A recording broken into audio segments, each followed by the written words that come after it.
This conference will now be recorded. In last session, we were discussing about what is liveness probe, what is readiness probe, and also what is this config map secret and how to use config maps and secrets. We discussed all those things.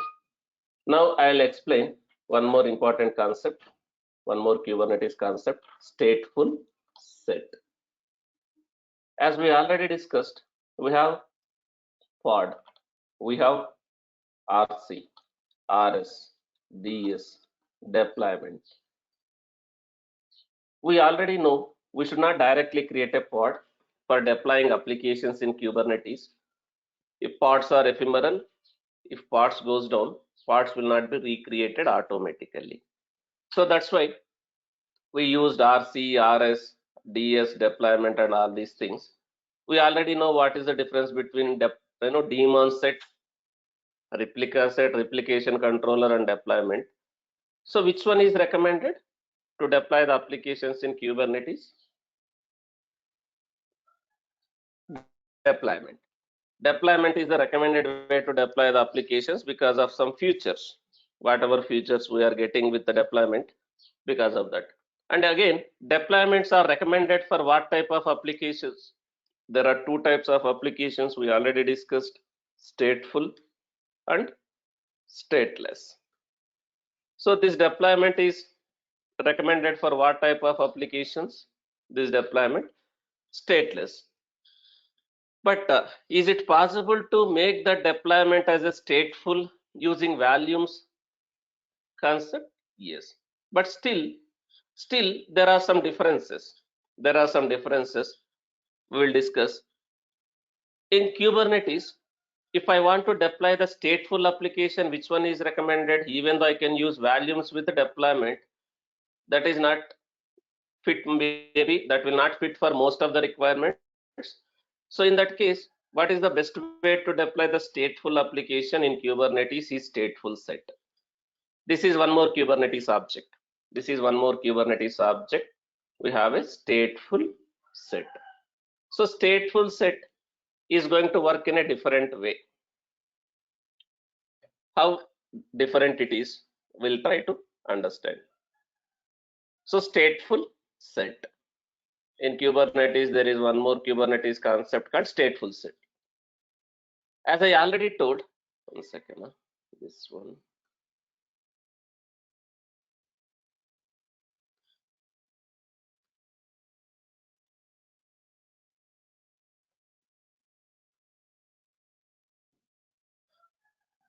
As I already told, deployments are used for stateless application.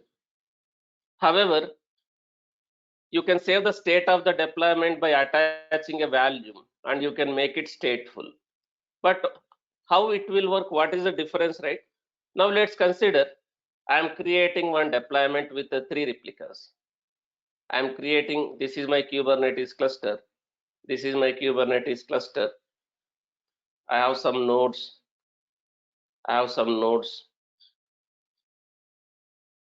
Some servers are there. Whether I'm creating a 2 pods, 3 pods here. I'm creating a deployment. Deployment is creating a pods. Now in my deployment, my pod manifest, I'm using one value. Let's say I'm creating 3 pods. I'm using one value. Is each pod will have its own storage? If I am using a deployment with values, does each pod will have its own value? Is it going to have its own value?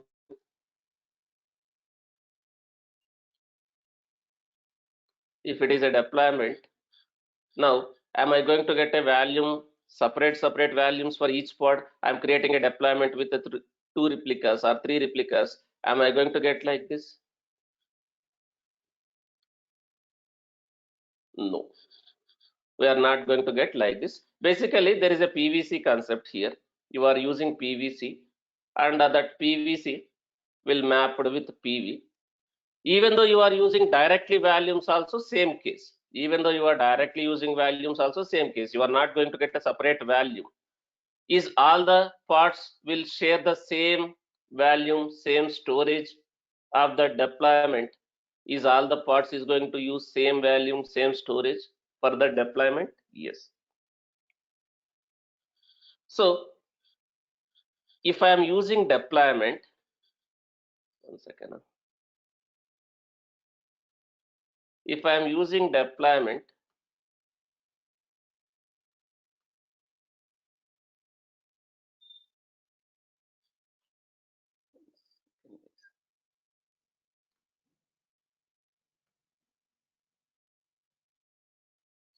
if I am using deployment with volumes, all the parts of the deployment, all the parts of the deployment will be getting a same storage, same value. But let's say I don't have that type of requirement, because let me tell you, suppose you are running database also you are running in real time, whether you are running database in the virtual machine, it is a virtualized deployment of your database, whether it's a containerized deployment, that doesn't matter. When you are running a database in real time, do you have a databases also running as multiple replicas? Whether it's a server, whether it's a container, that doesn't matter. Are you going to run databases also as a multiple servers, the way you have application servers multiple or containers are multiple? Similarly, are you going to have a database process also multiple? Are you going to have only single database server? Are you going to have a single database server in real time? No, you are not going to have a only one database server. Do I need to have a database also highly available?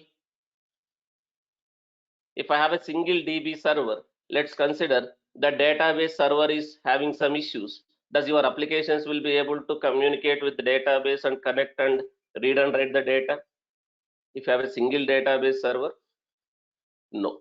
So in real time, whether you are running directly in the servers, whether it's containers, that doesn't matter. The way you have a multiple application servers or containers, similarly, do I have a multiple database servers also or containers? If you are running in a containers, yes.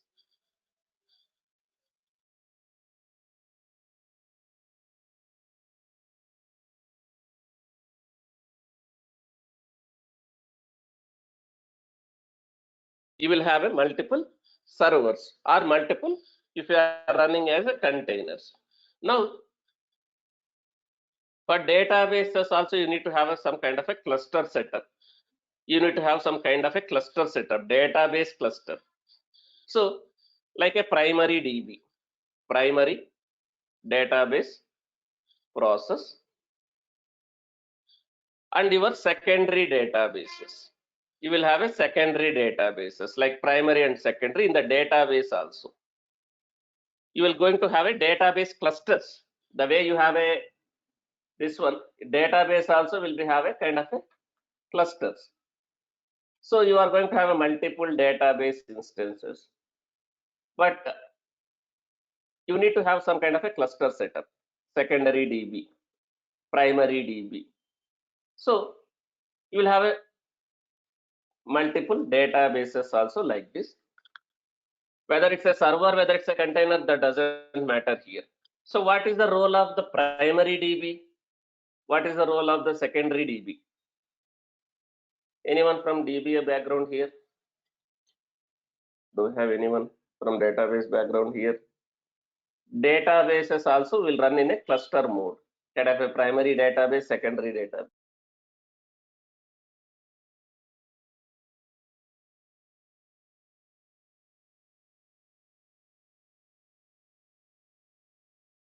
Why we need to have this? Why we need to have this? Let me tell you.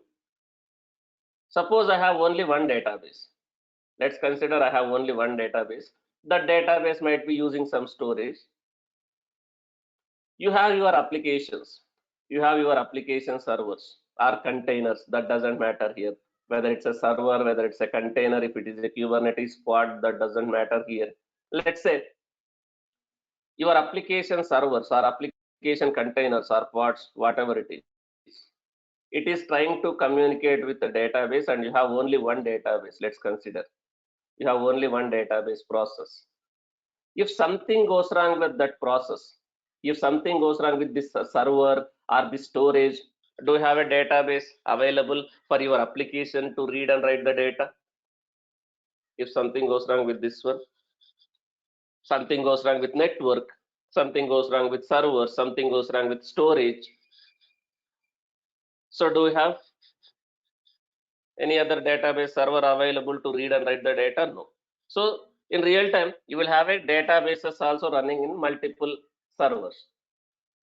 But again, is those database servers again will use same storage even though you are using multiple database servers? Is it again recommended to use like this? Shared storage for your database servers? Is it recommended to use like this? Like a single copy of data? No. Single copy of data? No. You should not use single copy, because even though you have multiple database servers, if it is a shared storage, if something goes wrong with the storage, again, do we have a corrupted data? I mean to say, we don't have any other copy of the data.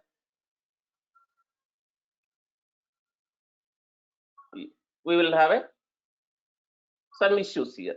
Now, this is not the case. Now, if I want to run databases like this in Kubernetes, if I want to run databases like this in Kubernetes, and each one should have its own storage. But if I go with a deployment, is this is the case now? Is it going to happen like this?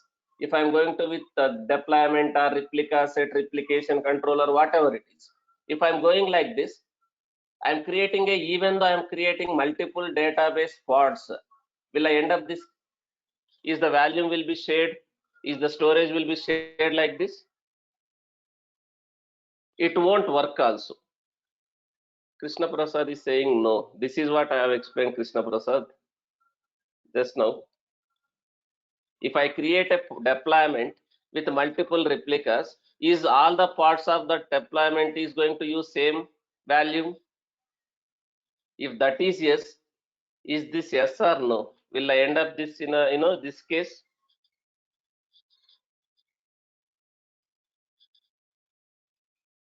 So I don't want this to happen. It will not work also, because it will acquire some locks. Database will acquire some locks. If this process is writing some data, does this process will be able to use same file? This one, no. Even though you create like this, it won't work. If you create a database, Mongo database, like 3 replicas deployment, it won't work. You will have a problems. So I don't want this to happen. Now, deployment will not work for you. So in that case, instead of going for a deployment, if I go for a stateful set, is each replica of a stateful set will have its own storage?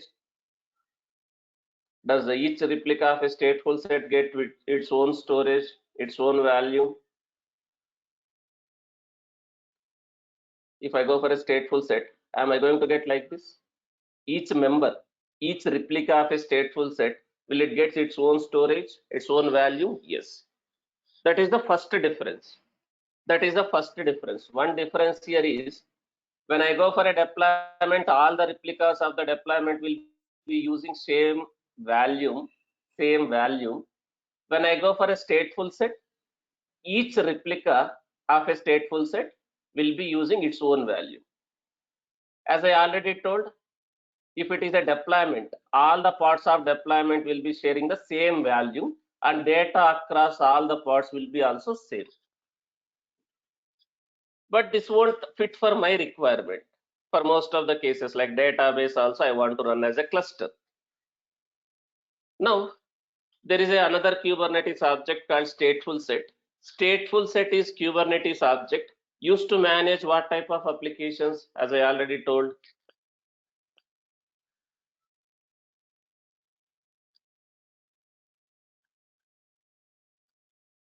Stateful application.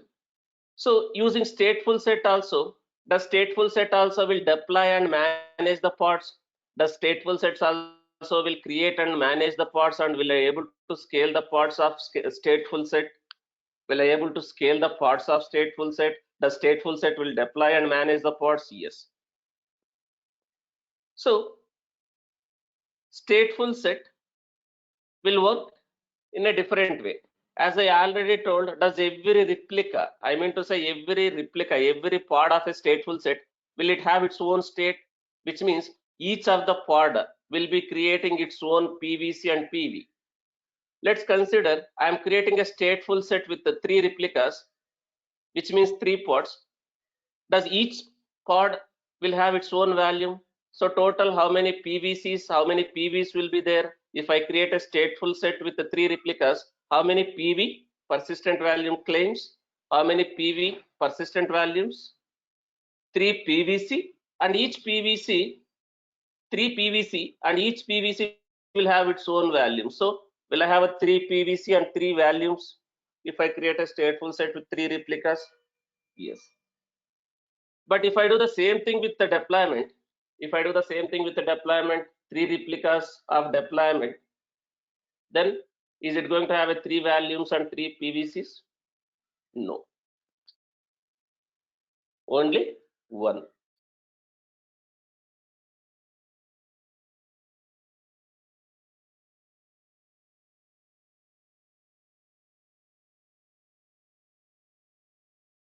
Only 1 will be there.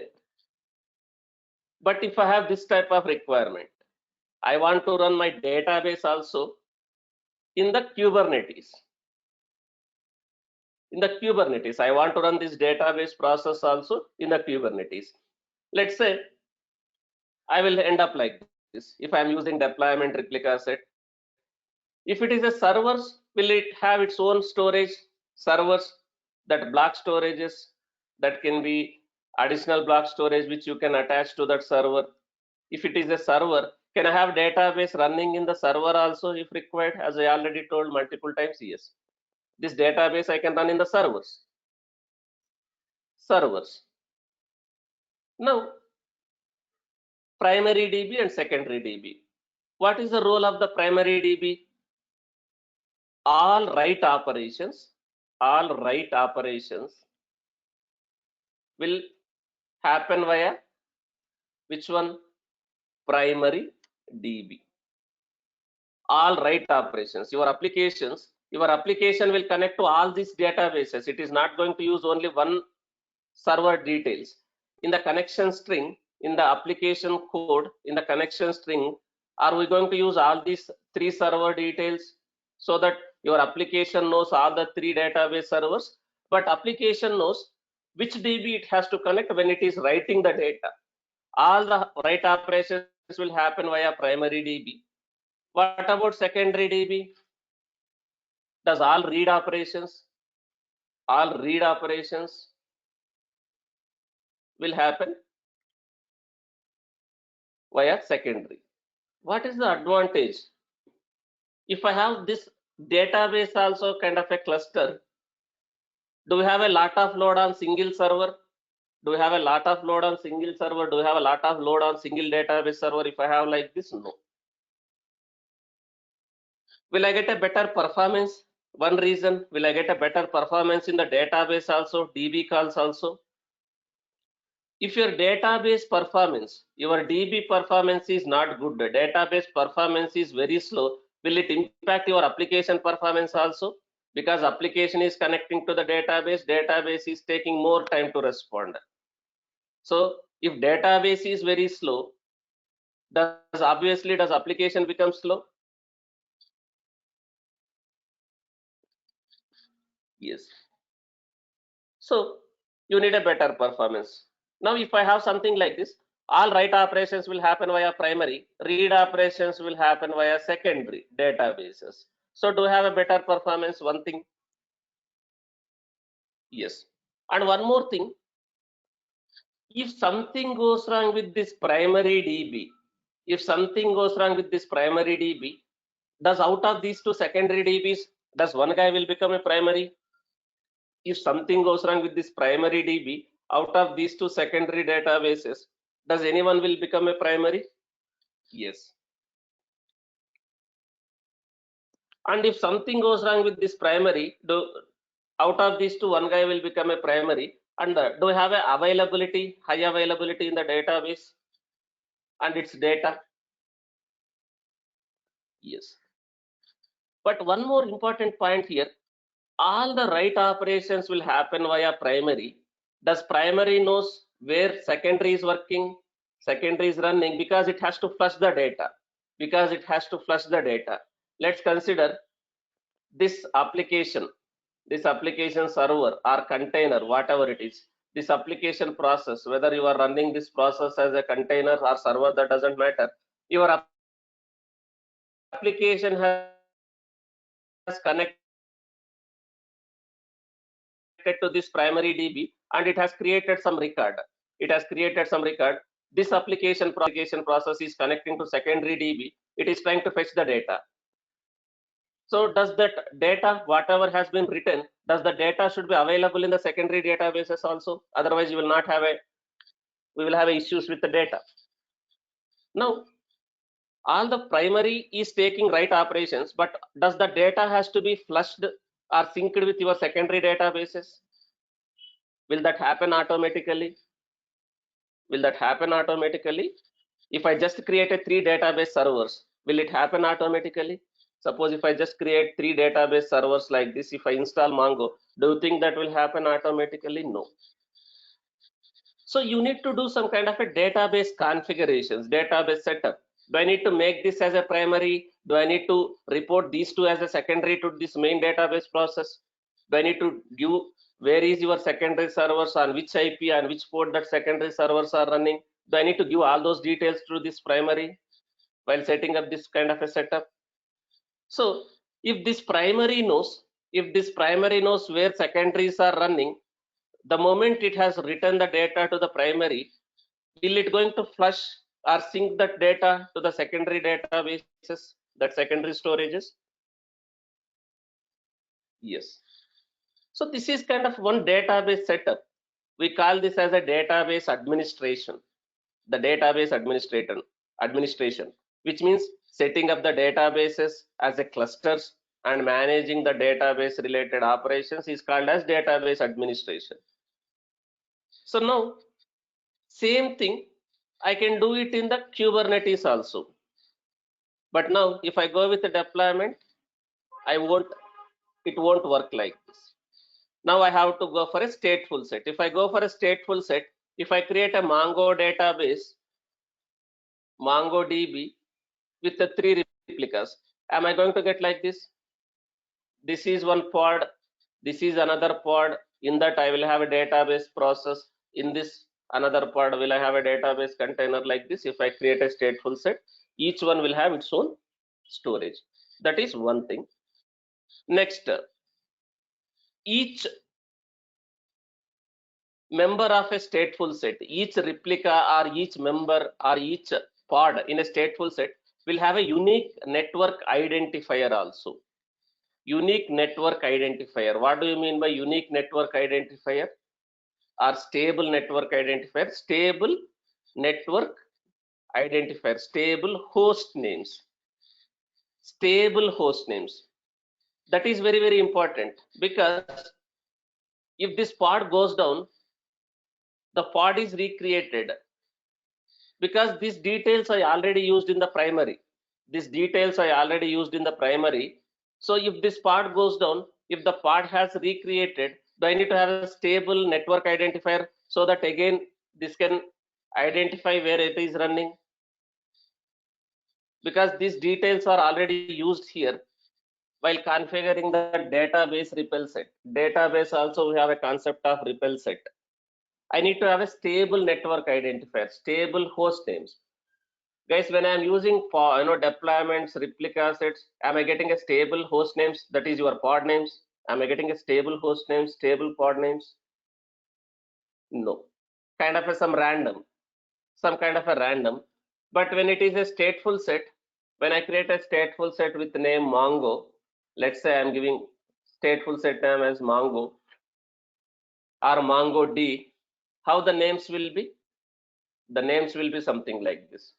The stateful set name with incremental number. So suppose my stateful set name is Mongo. The stateful set name MongoD -0 -0. So I'll get a pod name like this -0. Then another one -1.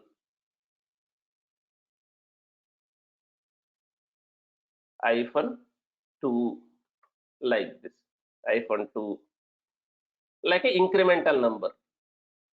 Now, even though this part is deleted, stateful set again, will it recreate? Will it recreate? Because again, that is one controller. But is it going to recreate with same network identifier and with same storage, whatever it was using earlier? Is this part will get a stable storage as well as stable network identifier? Again, yes. It is going to get a stable network identifier as well as stable storage. Even though this part is gone, again, does the part will be created with used same storage, whatever it was using earlier, and is it going to get same network identifier, same host name again? Yes. So that is the another difference. Now, suppose I use these details while setting up this kind of a cluster setup. If I use something like this, secondary is running here. This is secondary database on that host, on that port. It is running like this. Even though part is deleted and recreated, same network identifier you are getting. Again, do I need to modify these configurations? Do I need to reconfigure that kind of a database configurations again here? Not required. Stable network identifier, stable value it is going to get. That is the another difference. One difference is stateful set part. Does each stateful set part will have its own storage, own value? Yes. And the next difference, is it going to get a stable network identifiers and values even though the parts are getting restarted, recreated? Yes, that is another difference. One more thing, it is not going to create, when we are creating a stateful set, it is not going to create all the parts at the same time. When I am creating a stateful set, it is not going to create all the parts at the same time. It is going to create one after the other. So, as I already told, if I create a stateful set with a name like this, it will create a parts like this, 0, 1, 2, like this, as I already told.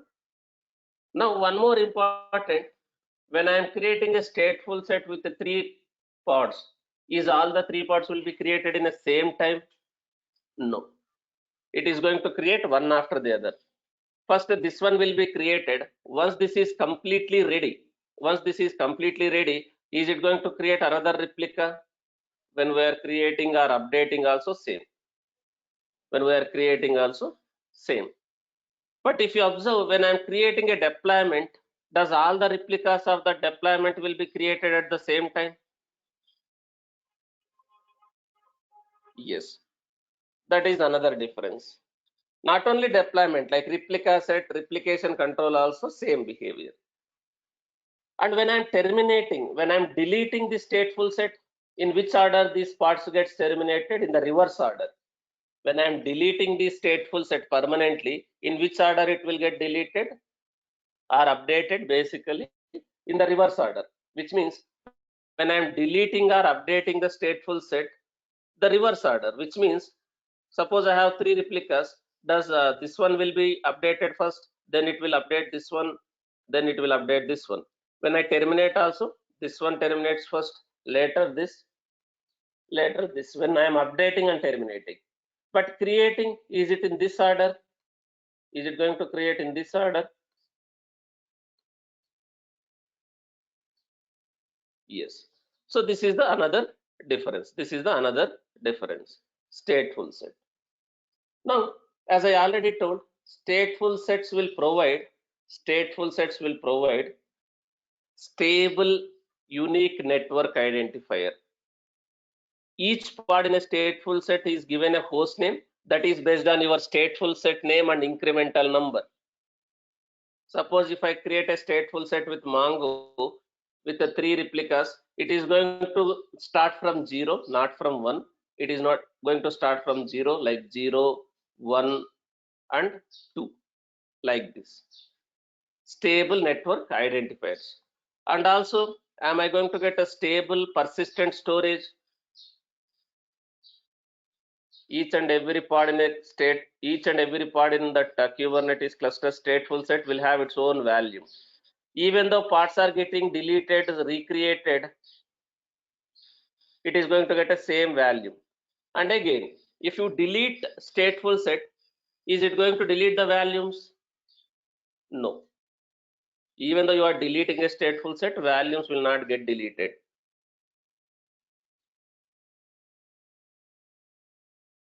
Now, as I already told, ordered and a graceful deployment and scaling. As I already told, creation will be done one after the other, starting from 0 to n. In the reverse, it will terminate or update. In the reverse, it will terminate or update. So these are the features of stateful set. Now, I want to deploy my database also. It's up to you guys. As I already told, instead of you want to run your database, can I directly go for a managed databases like RDS in AWS?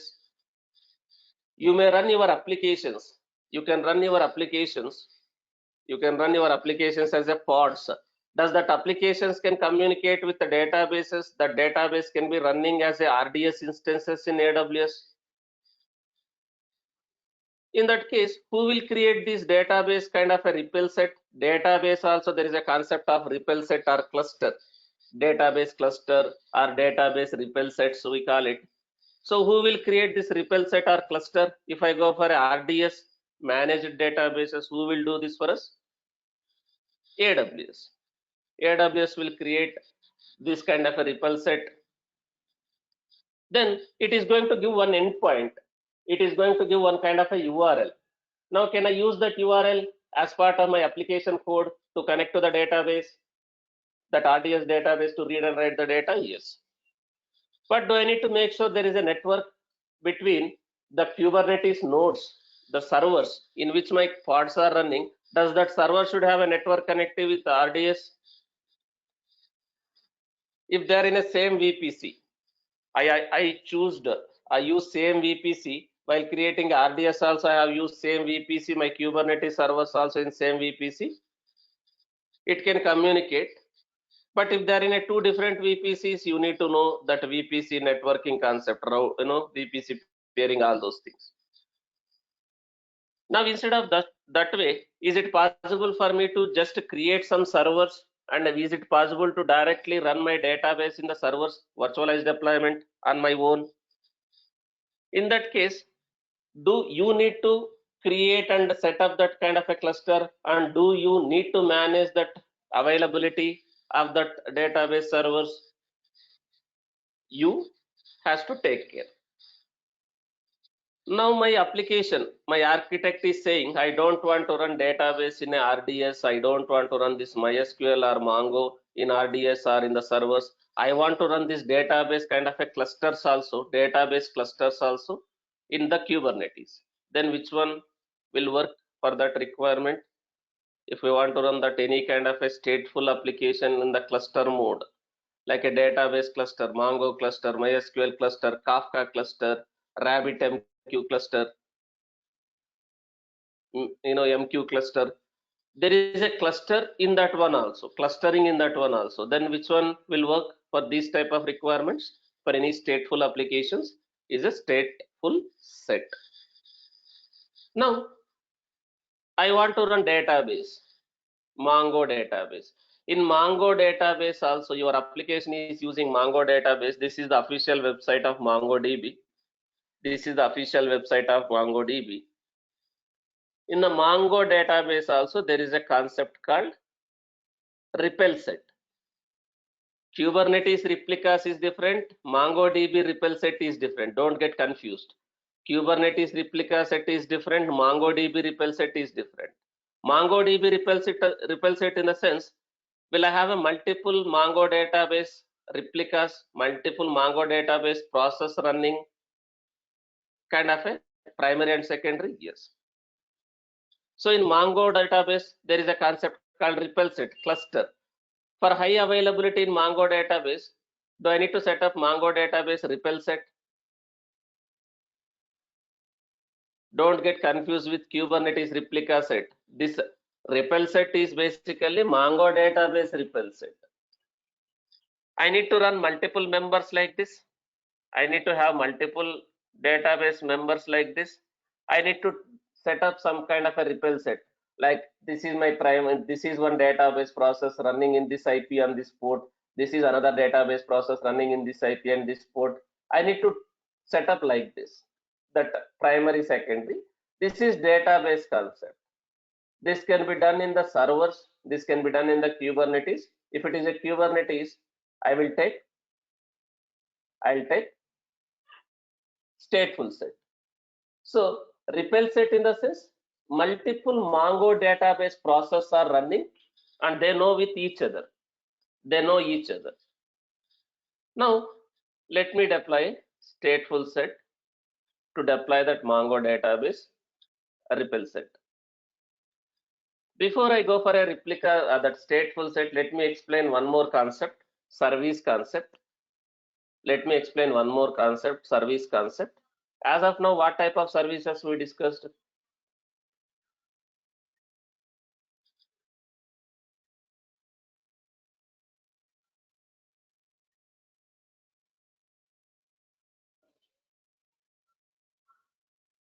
As of now, I used cluster IP. I use another one called node port. I use cluster IP, another one called node port. Now, there is a one more type of service called headless service. Another type of service called headless service. What is this headless service? I will be using headless service while creating this stateful set. What is this headless service? Basically, a service, a Kubernetes service without load balancing. Without load balancing. I need a service without load balancing. Because now I am running my databases. I am running my database in my Kubernetes as a stateful set. If I create a service of type cluster IP or node port, is it going to do kind of a load balancing between those databases? If I use service of type cluster IP or node port, is it going to do some kind of a load balancing between those database members when I'm using that service name? Yes, listen the question carefully. Don't immediately answer. If I'm using service of type cluster IP, if I'm using service of type node port, is it going to distribute the load between those three database replicas? Is it kind of going to do the load balancing? Yes, I have shown practically also. Still people are saying no, no. Did you guys understand the concept of service? When I was using service name, was it distributing the load? Is it acting as a load balancer? Or it is not acting as a load balancer?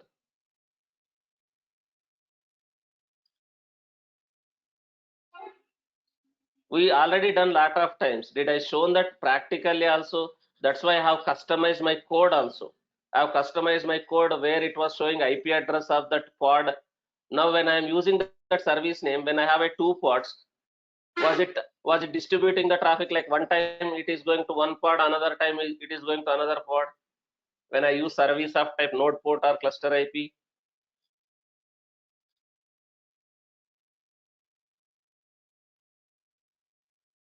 yes, it was doing. Then you guys are saying no. Then you guys are saying no, it is not acting as a load balancer.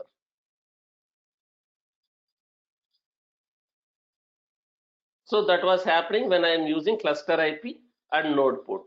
But now let's say I have a database. I have a three members. Does my application needs to connect to all these database members? Is it, if it is going to connect with any one of the database member, is it going to work?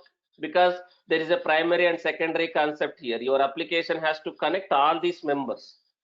Your application has to connect all these members. Now I am running this database in my Kubernetes as a pod.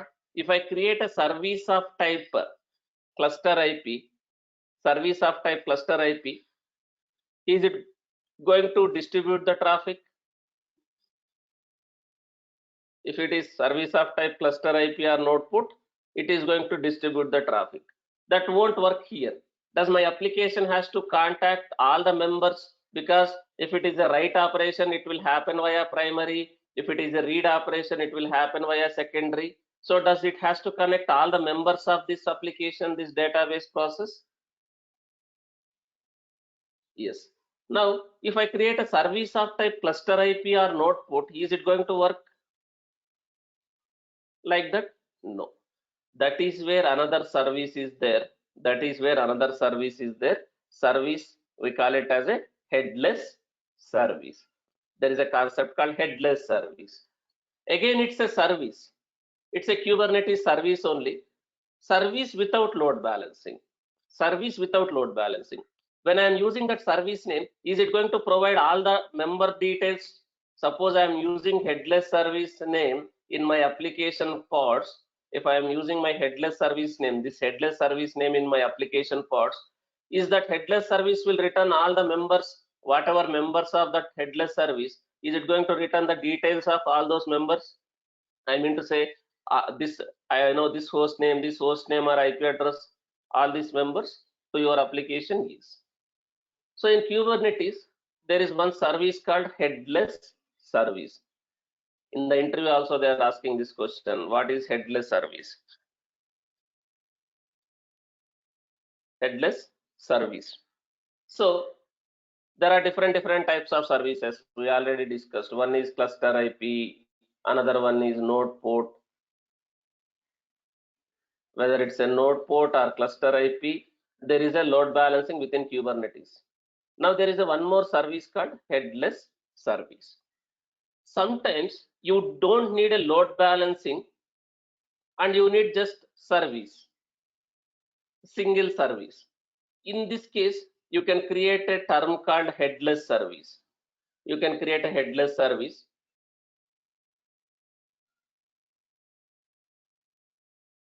You don't need sometime load balancing, but you need to access those services directly without load balancing. Then you can create a service of type headless. Now, how to create? Do I have a type like this? When I am creating a service, we have mentioned type in our service specification. We have mentioned type like cluster IP. You have mentioned node port like this. You have mentioned node port like this. Now, can I mention like this headless? No, there is no type like this. Now here, if you want to create a headless service, you will say cluster IP something like this, cluster IP none, cluster IP none. So if you see like this, cluster IP none, it's what type of service, guys? When your service specification, if you see cluster IP none, what type of service it is? It's a headless service. So for headless service, are you going to get that virtual IP or cluster IP? When I am creating a service, this headless service, am I going to get that service IP, that cluster IP? Am I going to get that IP? No. It is not going to have that single IP, that service IP. When I am using this headless service, is it going to give the details about that service, whatever pods it has identified, is it going to give all those pod details wherever you are using this headless service? Yes. A service without load balancing is called as a headless service. Now, while creating this, this type of stateful applications, I need this type of service. Can I go for a headless service? Can I create a headless service and use that? Yes. That is one important point to be remembered. Is everyone clear what is headless service? Stateful set is different, headless service is different. But they are like sometimes you are going to use headless service with stateful set. Is everyone clear what is headless service?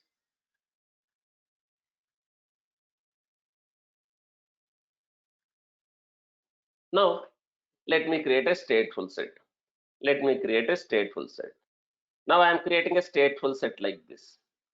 I'm creating a stateful set like this. Let me explain this manifest. Let me explain this manifest so that you can understand. Now, what kind of Kubernetes object I'm creating now?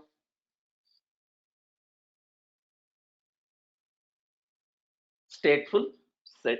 What is the API version for that stateful set?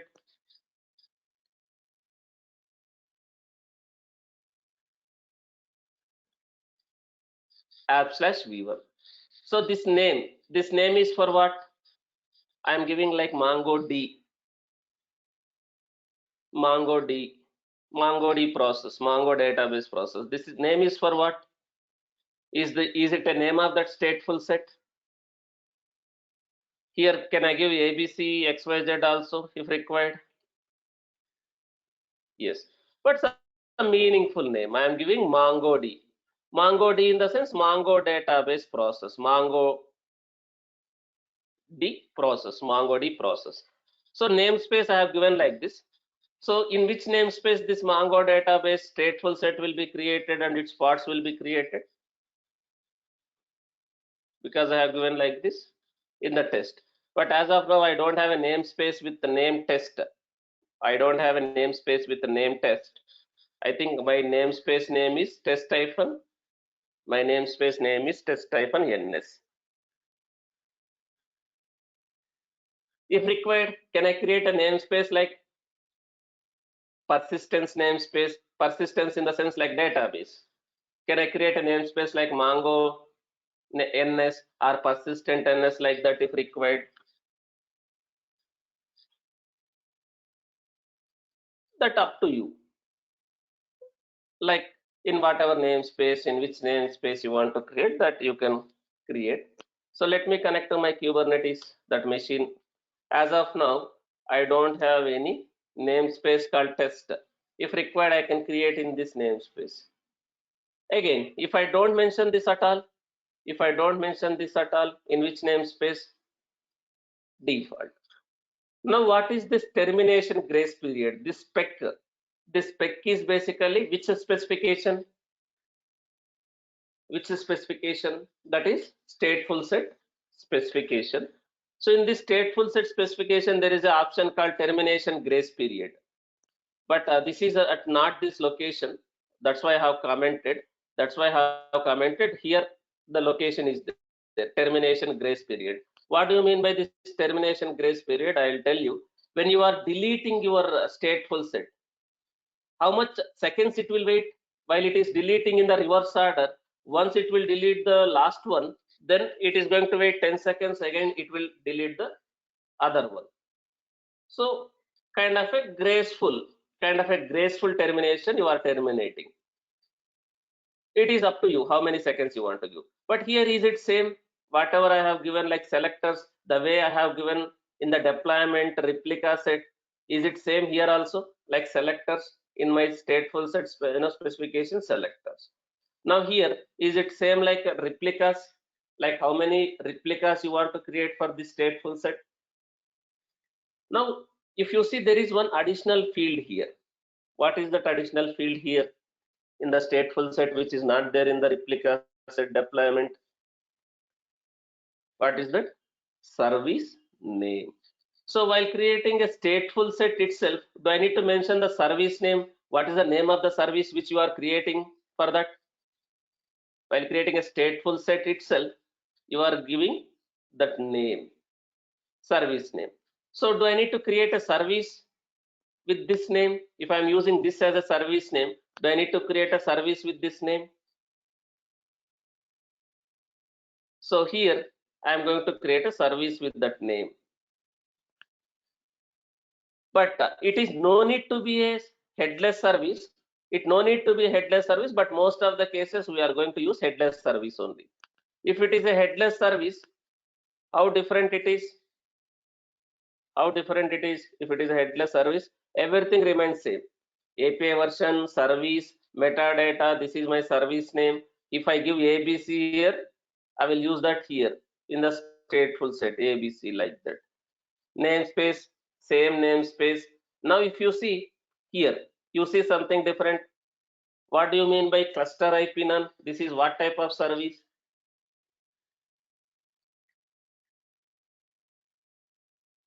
This is headless service. Now selectors, app MongoD. Do I have a labels? Do I have a labels that MongoDB part template labels in the stateful set? Again, there is a template. Am I giving that labels here? Under part template metadata labels app MongoD. So I am giving same as a selectors here. Port is 27017, target port is also 27117. But here I am giving that service name. 3 replicas will be created. This is my pod template, labels of my pod. Now this specification is what? This specification is what? Pod specification. That pod specification. Now within that pod specification, we have something additional called this termination. Now containers. Now this is my container name. This is my image name. But if you see something new here. Sir, what is this command? Why you are overriding command? When you created a database pod last time using deployment or replica set, I don't see this. Why you are doing like this? Now, if you see, last time we deployed lot of database pods as a deployment or maybe as a replica set we deployed. That time, I just mentioned like this. Name of the container, image name. I don't have this command. Option. Why I am using this? Because if I want to set up a database in a REPL set, I mean to say if I want to have that database like a primary, secondary options, do I need to start my database process with the different options? Do I need to start my database process with the different options? Yes. So if I want to run database that in a REPL set mode, the database I want to set up kind of a primary and secondary. So I need to start the database process in a different mode. I mean to say with the different options. So I am trying to set up my database like this, primary, secondary like this. Now if I try to set as is, if I try to start as is, it won't work. I need to start my database with some options, customized options. I need to start my database with the different options here. So while starting database, I need to use some options, different options. Now if I don't use this command, is it going to use the default command, whatever is part of that image? That image, while creating image, you have some entry point or CMD, is that will be used in a normal mode? It will start. In a normal mode, it will start. Now I am passing at runtime. This is equivalent to Docker run. You are passing at runtime. So is this will be used as an argument if your Docker, if this Mongo image is using entry point, if this Mongo image is using entry point, does these things will be used as an arguments for that entry point so that the database process will be starting with these options? But if your image is using a CMD, is it going to override that complete CMD and is it going to execute something like this MongoD space, this is one argument, this is another argument like that? At runtime, you are passing the arguments to your CMD or entry point. Let's say this is your Mongo image. You are using this image. Let me show the Docker file of any version of that Mongo image. Let me show you. Maybe let me show you this latest one. This is the latest one maybe. Let me use that one. Now, if you see, it is using some kind of a command only. It is not using any entry point. Yeah, it is using entry point and this is argument. There is some script, there is some shell script. With this option, this is passed as an argument for this script. This option, if I start this database with this option, will I able to set up that kind of a REPL set like a primary DB, secondary DB, stuff like that? If the database process started with this option? No. So instead of doing this way, this is equivalent to Docker run, guys. This is equivalent to Docker run, changing the commands at runtime. Now I am using command option. Now is this will be replaced completely with like this mongod space hyphen hyphen bind hyphen ip space 0.0.0 space hyphen hyphen repel set. This is my repel set name, like that. Why I am doing like this? Because I want to start the database process with the different options so that I can set up the database repel set. If I don't do this, will I able to set up that primary secondary kind of a setup even though I have 3 replicas? No. This is nothing to do with Docker, nothing to do with Kubernetes, nothing to do with Kubernetes Docker. Even though you are starting database in your server directly, do I need to start my database process with these options if I want to set up the database as a repel set? Yes. Now we are using all these options. Hope you are clear what is this command. Can I use this command for any type of image? If I want to change the command, if it is using CMD while starting the container in that Kubernetes pod, if I want to execute a different command instead of CMD, can I use this command option for any pod, any image? Yes. Is everyone clear why I am using this one here? What do you mean by this command here?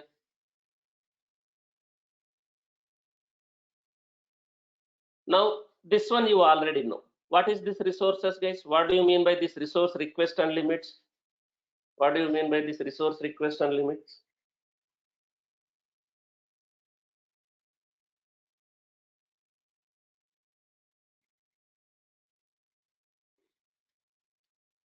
Minimum and maximum resources you are requesting for that pod.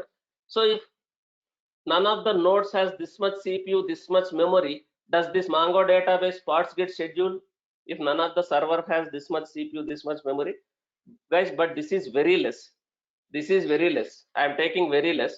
But in real time, you will see something like this: minimum 2 GB, minimum 2 GB, or 1 core processor, like that. Guys, these are containers. Don't get confused. Are you going to, do you really need this much GB for that container? Because that is not a server. That is not a server. Containers are lightweight. Containers are lightweight.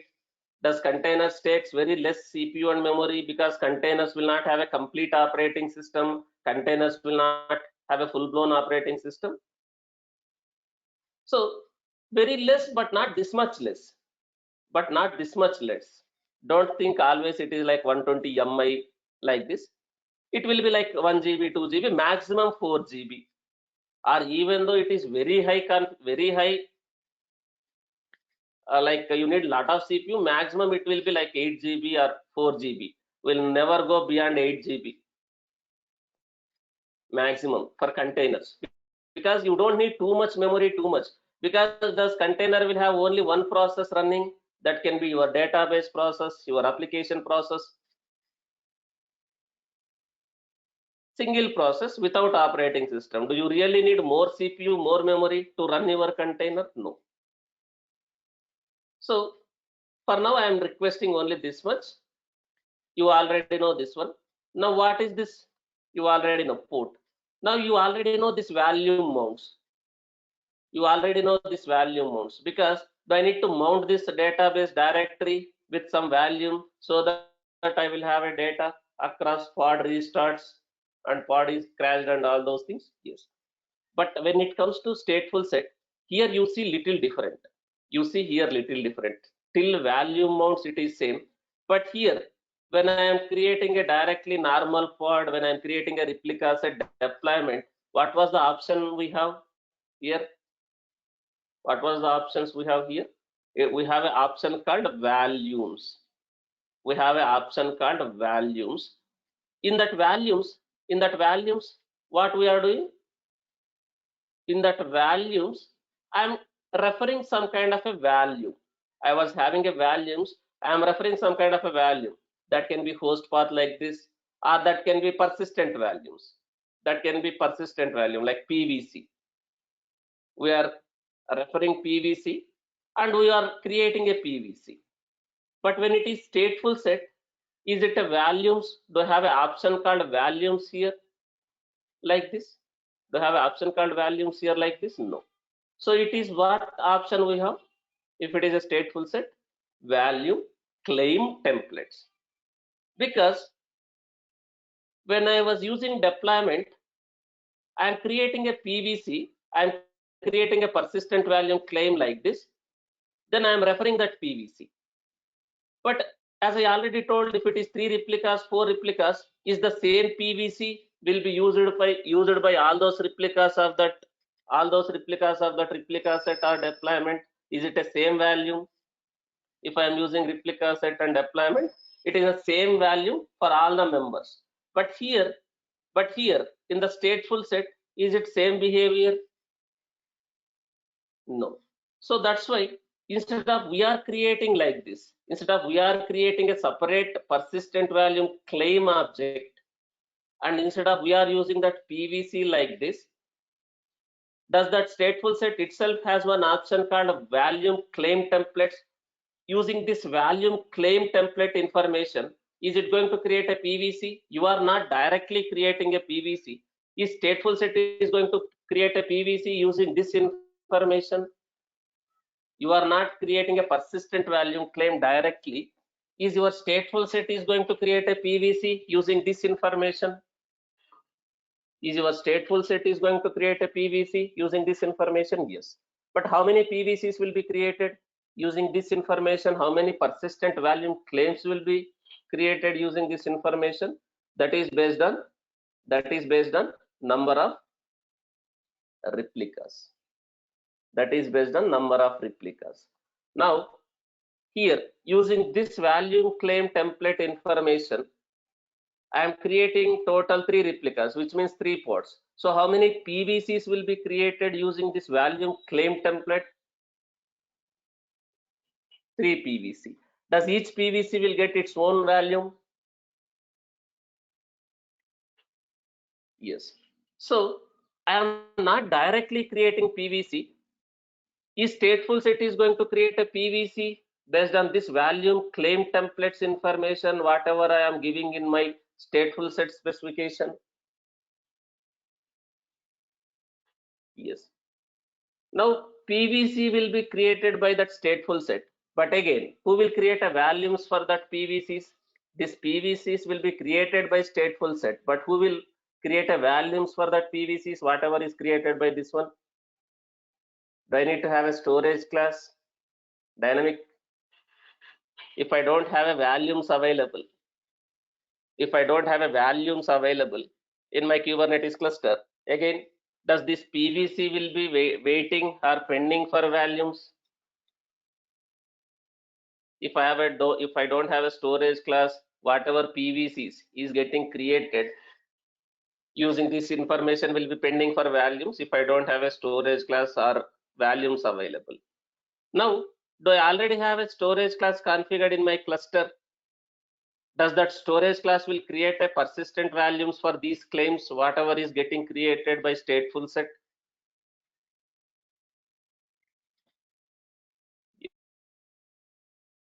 Yes. So this is how it looks like. Is everyone clear? Is everyone clear the manifest of stateful set? What do you mean by this value claim templates? Why we are not using values here?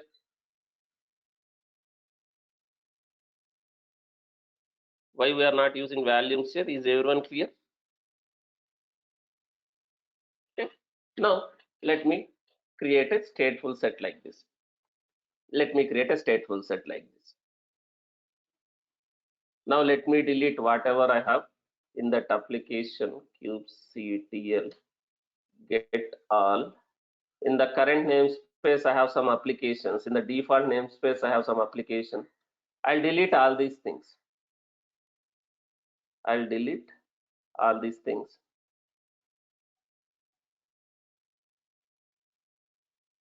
In the default namespace also, because I need to have some space available. Now in the test namespace also, let's see what and all we have. So let me delete this one also.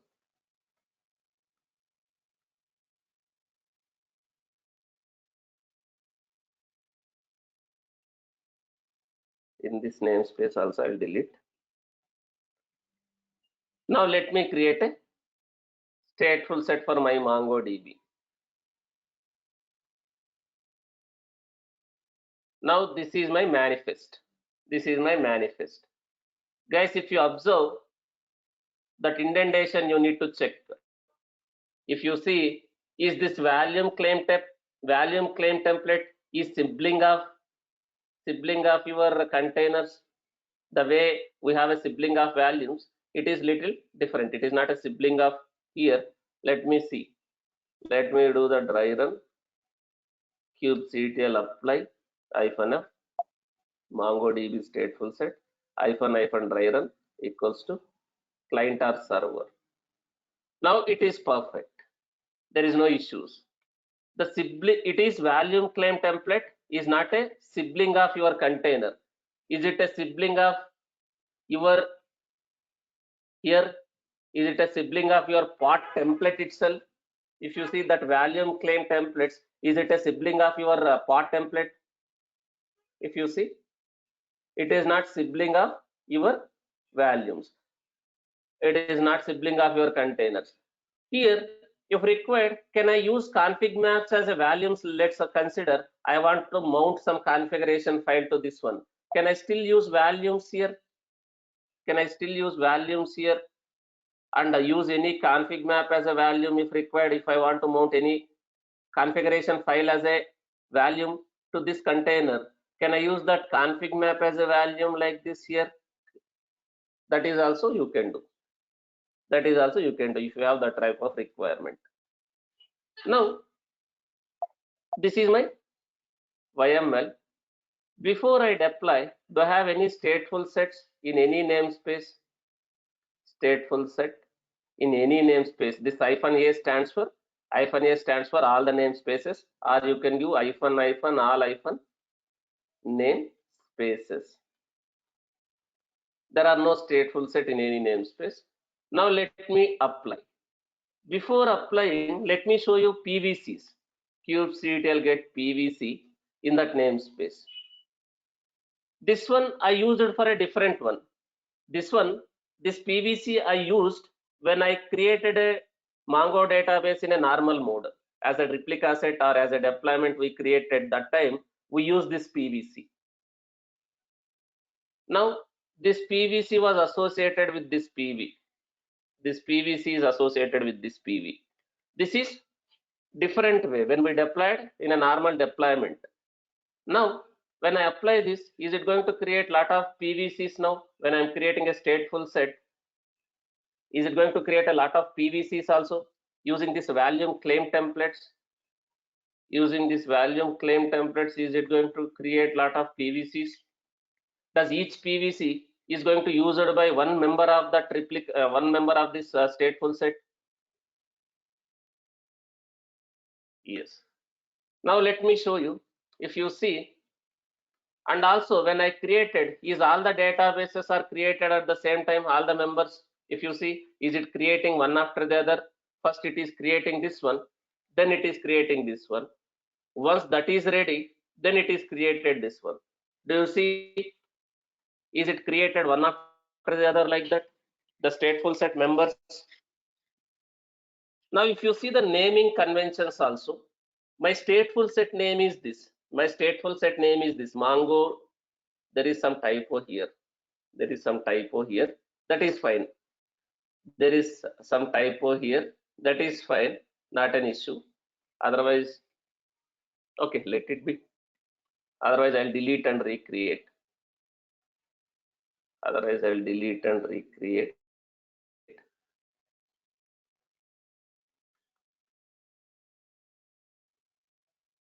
Let me delete.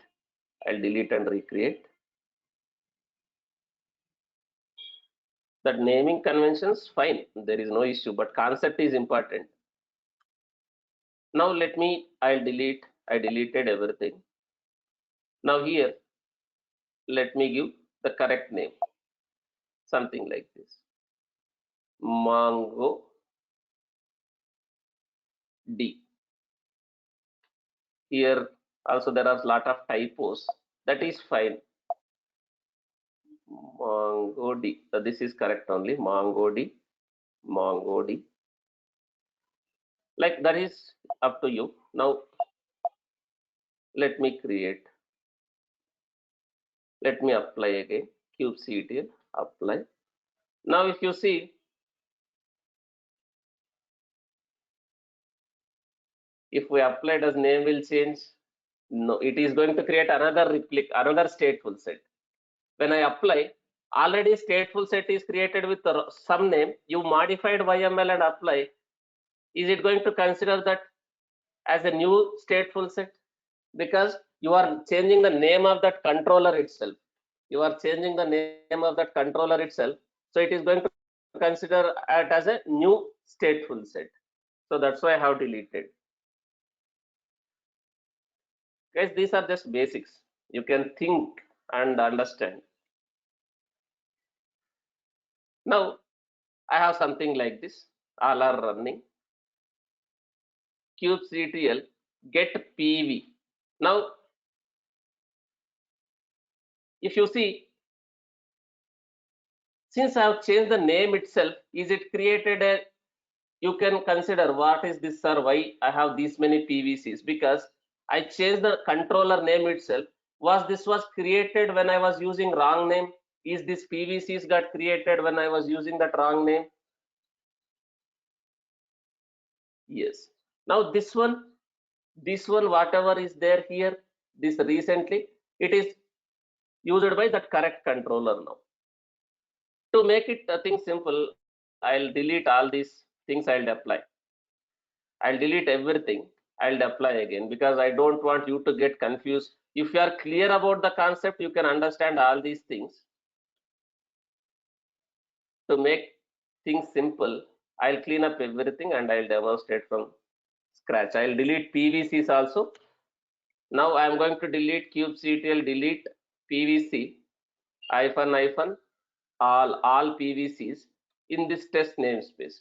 Since the reclaim policy was delete, is it deleted PVs also now? Is it deleted all the PVs also, because the reclaim policy was delete? I don't have anything. I just cleaned up everything just to make things simple. Now I don't have any PV, I don't have any PVC, and I don't have any that stateful set pods in that namespace. But don't do like this in the real time. Don't delete everything. Now let me apply now. Let me apply that stateful set pod, that stateful set YML. Now you see PV. Only one is created. Only one is created because it is creating one after the other. Now two PVCs are there. Now can I see two volumes now? Now total three PVCs in that namespace. Do I have a three volumes also? As I told, volumes are not namespace specific. Volumes are not namespace specific. When I say kubectl get PV, irrespective in which namespace that is created, I am able to see. But PVCs are namespace specific. Now, do I have a three PVCs and three PVs created now? Because I created a stateful set with how many replicas? 3. Now again it is created one after the other. Now I just have a 3 database pods. But is this setup done, guys? Is this MongoDB this replication in MongoDB, this REPL set in MongoDB, is this done by default? Is it anyone is primary? Is it anyone is secondary? We are just having 3 databases, 3 database process. Do we have this replication like this? Did we set up anything like a primary, secondary as of now? We are having just 3 members like that. And also, if you observe one more thing, while creating this database pod, did I set that username and password the way we passed earlier environment variables to set up that root username, root password for this one? Did I set that one as of now? Also no, because this is different way we are trying to set up the database. In a different way, we are trying to set up the database like primary, secondary. I am not doing as of now, that one.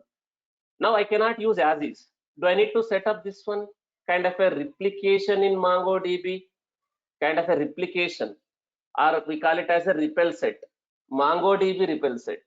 So what is MongoDB repel set? It's a group of MongoDB instances that maintain the same data set. MongoDB repel set is different. MongoDB repel set is a group of Mongo database instances or process that maintain the same data set. A repel set contains several data bearing nodes, one arbitrary node. So this is all database concept, but you no need to be expert in this database administrators. Do you have a separate teams who is experts in managing the databases, maintaining these kind of things? Yes. But you need to understand the concept. There is a database team. We call it as a persistence team or database team. There will be a separate administrators who will do all these things.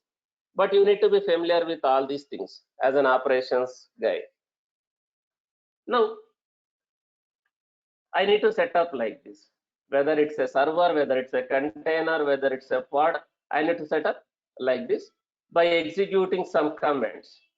By executing some commands, this primary, secondary, all these things I need to set up. Now that is not done. Now what I will do, can I go in any one of the member, I mean to say, can I go inside any one of the pod? Can I make one guy as primary database? Now, if your database process is running in a servers, if your database process is running as a servers in a VM virtualized deployment, you will go to that server, you will SSH to that server, and you will execute some commands to make that primary. Now, my database process is running as a pod, as a container. Then can I go inside this pod? Can I go inside this container and execute some commands to make that as a primary and initiate the repel set? Yes. Now let me go in one of the pod. Let me go in one of the pod like this: kubectl ex ec -it. Anyone. It no need to be this one. Anyone. Now why I am getting this error? Not found error. Because of the namespace. In which namespace I have? I have in this namespace. So I am going inside that shell. Now, do I have some database process running? Here, MongoDB process with these options, because we override that one. Do I have some database process running on PID1, process ID1, the database process? Because these options, if you remember, in my pod manifest, did I change that command, that arguments? My database process is running like this. Now I am inside one of the database pod container. This is shell process. Now I need to connect to the Mongo shell. There is a concept called Mongo shell. Will I able to execute a database that Mongo related commands in this bash shell? No. Like the way you have a shell for your system, do you have a shells for your database also, like MySQL shell or Mongo shell? You need to connect to that shell. Now, if I want to connect to that Mongo shell, what command I will execute here? Once I go inside that pod container, I'll execute one command called Mongo. Now, I executed one command called Mongo. Now, what is this? Is it now a database shell?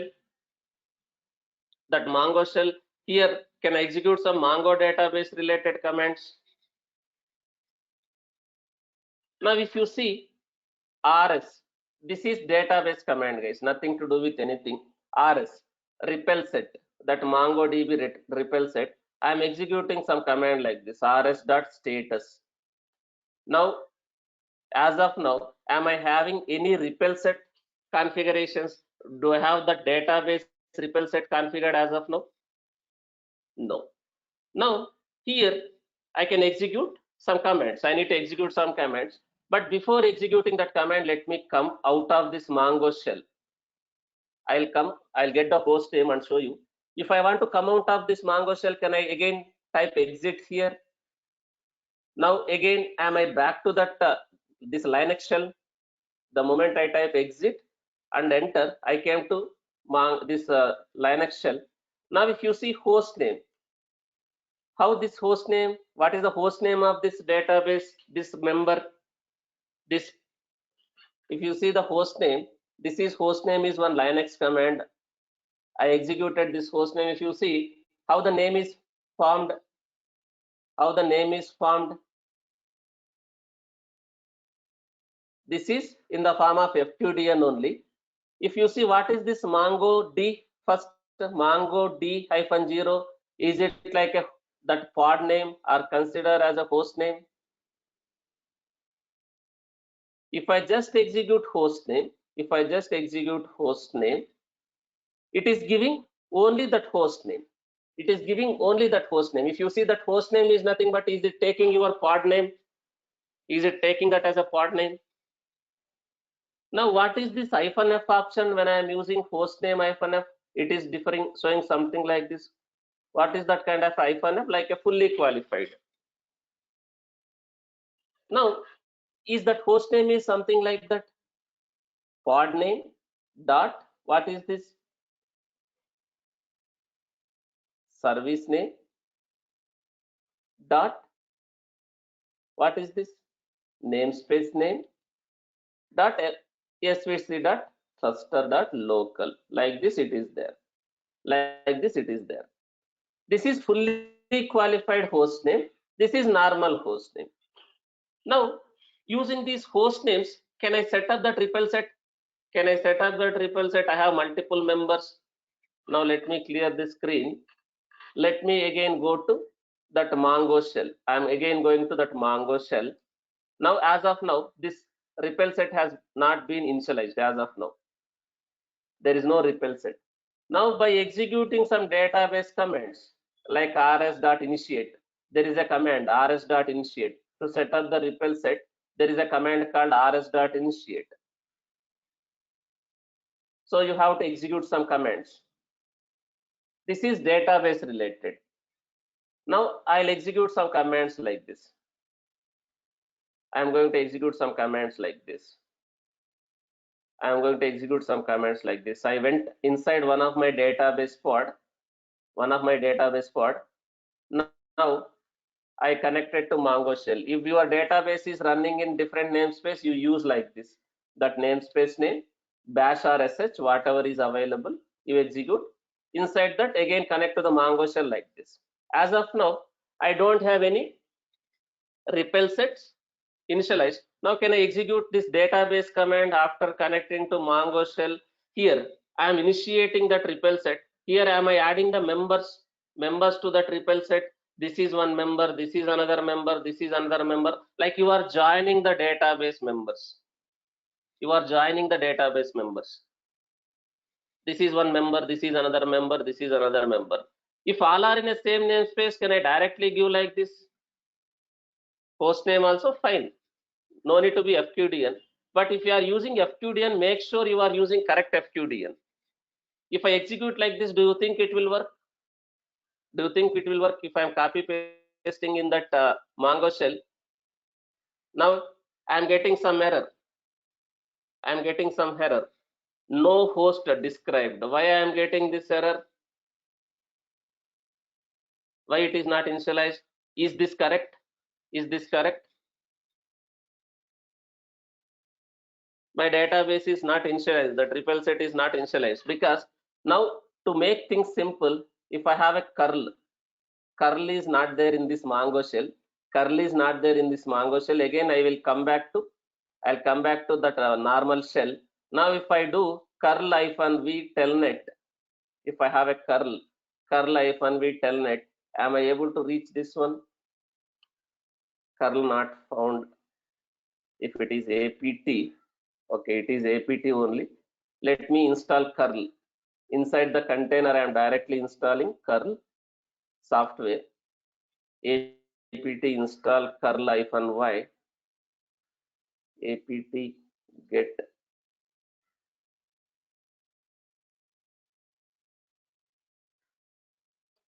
if I have a kernel package, let's see, apt update. I'll first update this because inside that I don't have that package. Inside the container, I'm executing curl. I'm installing curl because the container library doesn't have a curl software. I'm installing curl. I'm updating the package manager inside that. What package manager again based on the base image guys. Suppose does this apt works always if the base image is CentOS 1 or if the base image is Alpine Linux, is if the base image is used as a Alpine Linux base image by that Mongo database, if the base image is used as a CentOS, again does this apt works? No. So they are using base image, that Mongo database base. What they are using, if you see, they are using which base? Ubuntu. So that's why this apt is working. Suppose if they are using Alpine base image, does apt will work? No. So for Alpine, what is the package manager? APK. For Alpine, APK. Now let me update, let me install that curl software. Just to show you the connectivity, you should know all these troubleshootings, guys. Now I'm installing that curl package. Now, if I execute that curl -v kind of a telnet, I'm trying to do kind of a telnet. Now, when I'm using any of these details, is it able to talk to the other one? What is the problem? Could not resolve because I'm using wrong names. Now it is not test. In which namespace I have these database members? Testedness, right? You have to understand the concept. Without understanding, if you just copy pasted all these things, whatever I have given in a running notes, again it may not work, guys. If you blindly copy paste and you are saying, sir, I am practicing whatever you are doing, but you are blindly practicing, which means without understanding what is what, you are copy pasting and practice. Will you able to again, will it help you again? Even though you are practicing, kind of a by heart practicing, you are doing exactly whatever is given. That won't work again. You need to understand what is what. Now this is not working, so let me change. Can I give something like this -ns? Now same thing, I will do something like this -v telnet. Instead of that, if I use like this, do you see, is it able to resolve? Is it able to connect to that pod on that port? Now let's consider you have created in a default namespace. Your stateful set is running in a default namespace. Instead of testns, do I need to give like this default?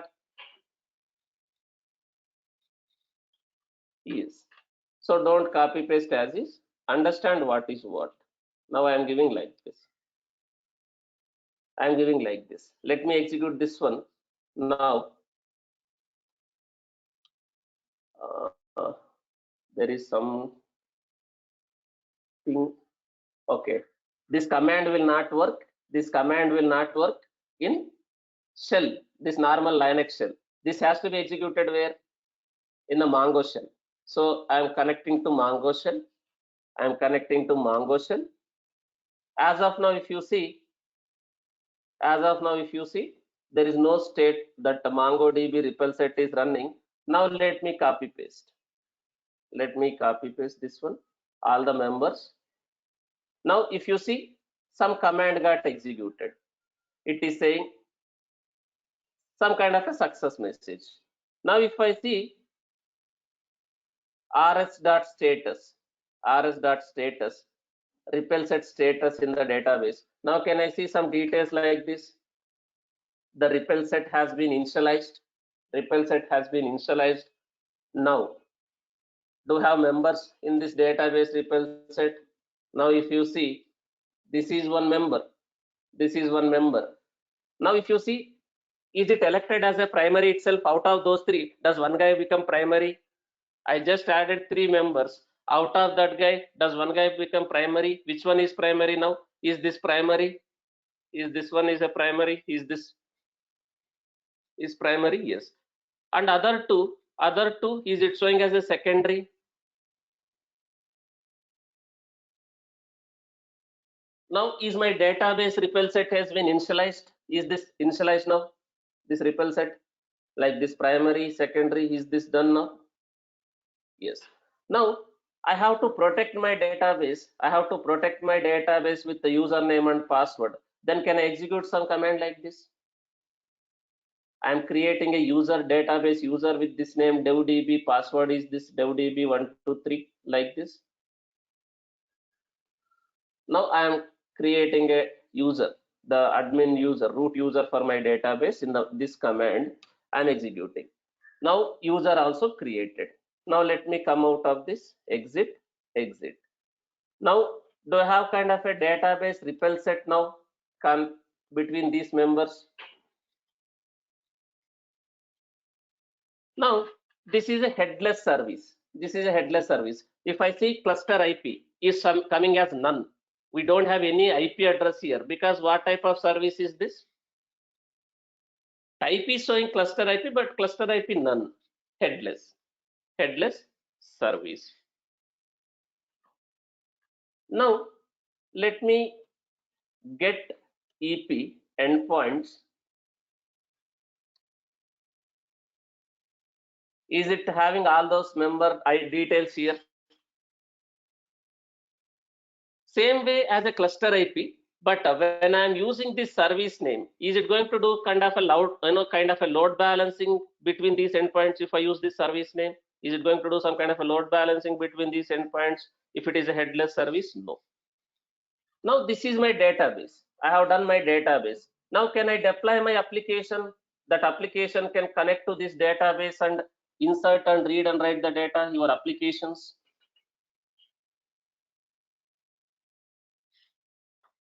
Now that application, your application. Guys, if you want to use that config map secrets, can I create a config map like this, secret like this, and can I use that config map and secrets in my application instead of directly hard coding here? In my application, can I use value from config map, value from secret, these credentials instead of hard coding like this? When you are deploying your application, and here you are using that service name, host name as a service name. You are using that host name as a service name here.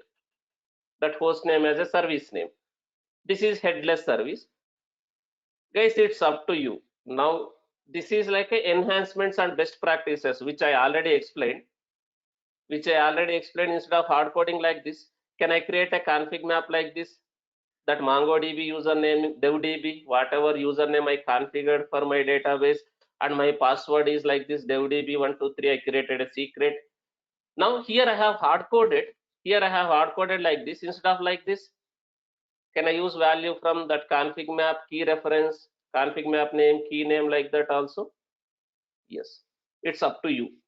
For now, I'm hard coding like this. This is my service name.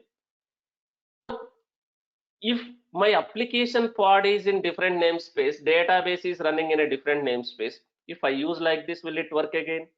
Now my database is running in testns. If I deploy my application in another namespace, if I use like this, will it work again?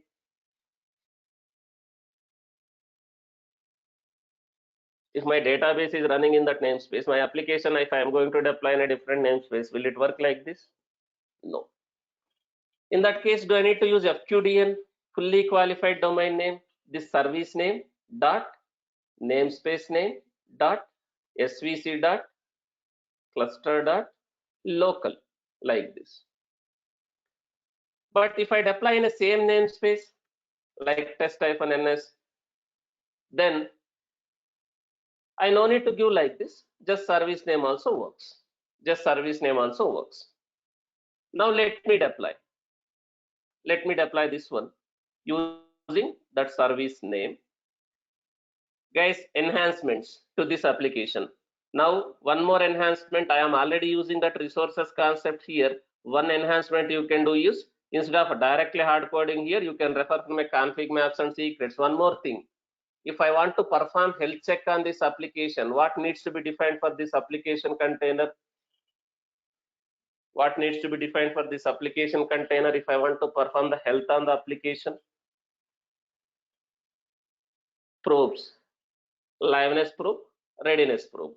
This application is running on a root context. Can I give path as just a slash?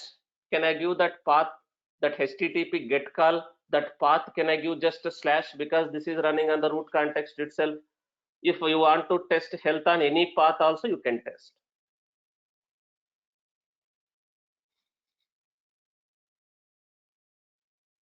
Based on your requirement, you need to add all these things based on your requirement. Probes, environment variables, volumes, because this is a stateless application. Am I using any volumes, persistent volumes, or there is no requirement for attaching configurations also as a volumes? There is no requirement, so I am not using all those things.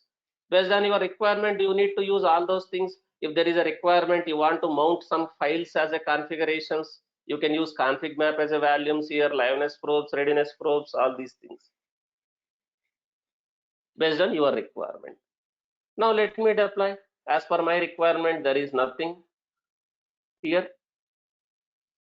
Now I am creating my application.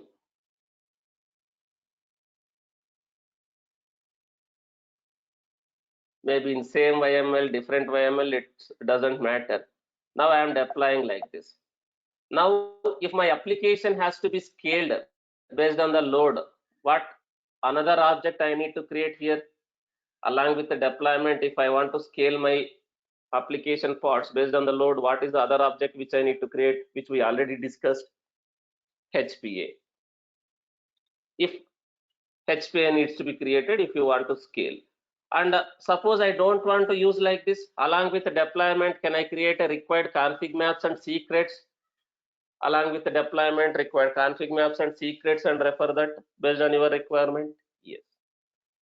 So all these are Kubernetes resources objects. Based on the requirement, you can create and apply. Now let me apply this kubectl apply -f, that Spring App deployment. Now in that namespace, let's see. I requested less CPU, less memory. Now it is able to accommodate. It is able to accommodate. Now is my application pods are getting created and running? Is that application pods are connecting to this database members using that service name? I am using that service name whatever created as a host name here in my application code. Now if I see the logs of your application container, logs of your application container. If you see the logs of your application container,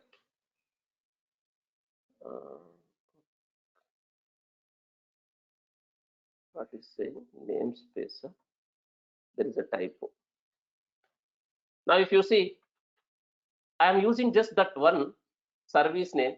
If you see is application driver, your database driver. If you are from a development background, you can understand what is the database driver.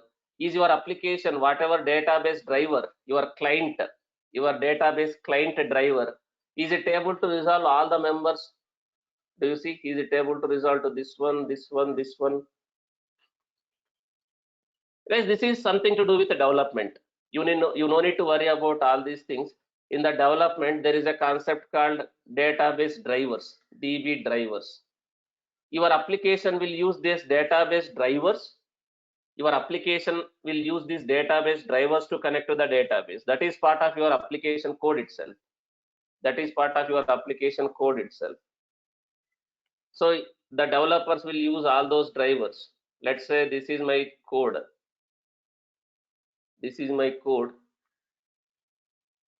Now there are some dependencies, right? That pom.xml they are using. Here, if you see, they are using some kind of a dependency. They are using some kind of a dependency, MongoDB. So because of this MongoDB dependencies, Is it going to have the database drivers part of your application code, which will help that applications to connect to the databases using the database credentials? Yes. So this client application or driver, this can be any client application or driver that can connect to those databases with the help of that one.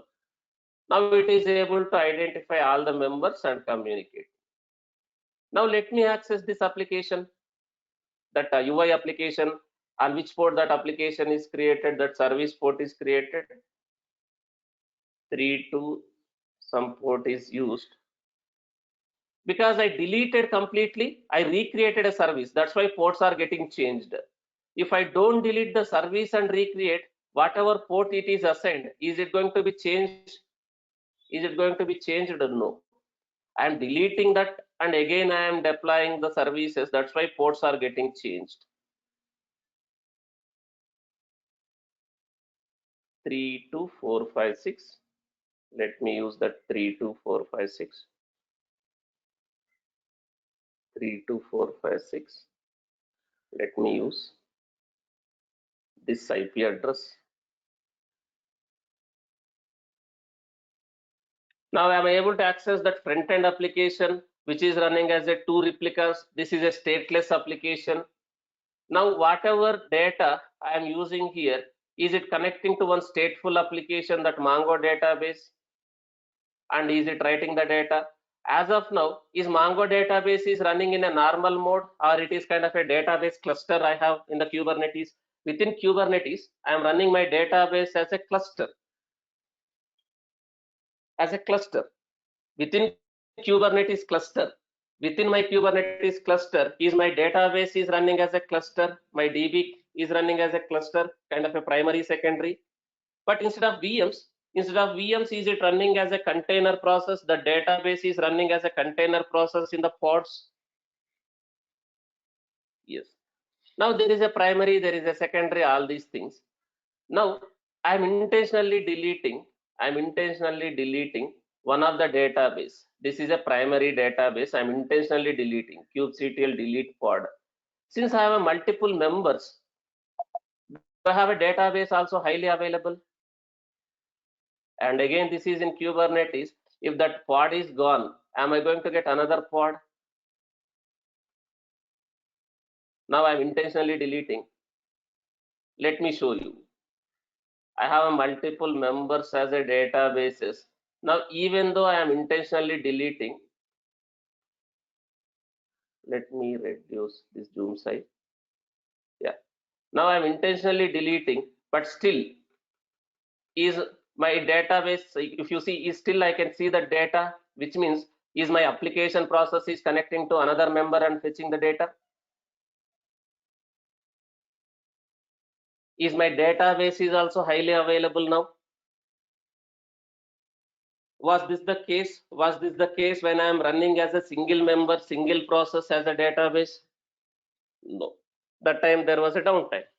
And also, there are multiple members. One of the member goes down. Does other guy become a member? I mean to say primary. Now I am trying to insert data.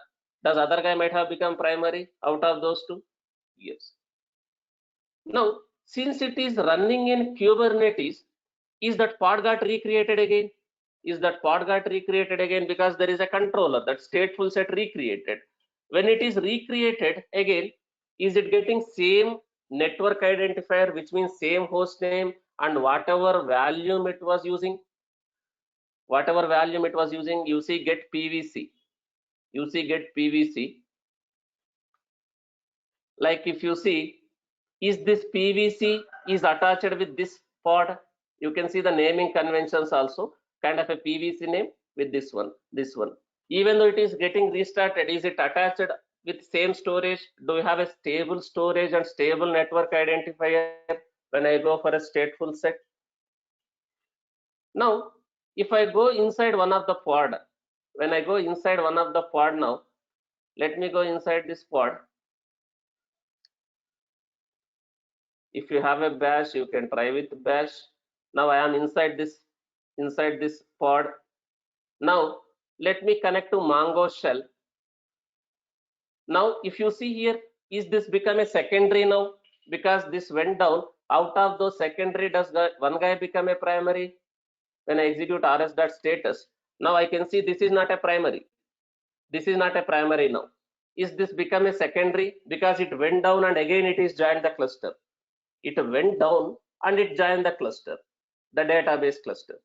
So when it went down, out of other two available secondaries, does one guy become a primary now? Do you see this is primary now? This one is a primary now.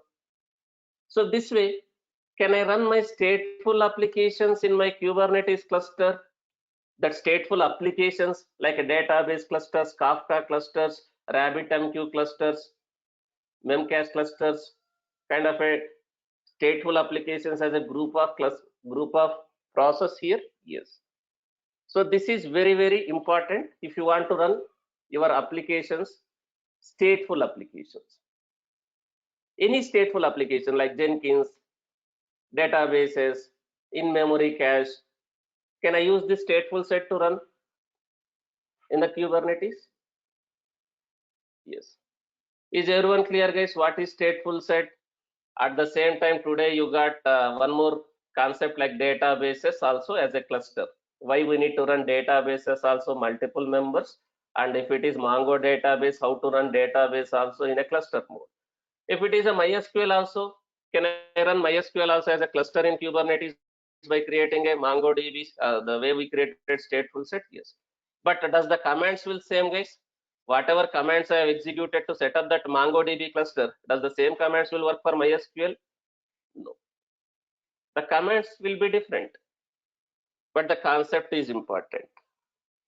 Is everyone clear what is stateful set and how it works?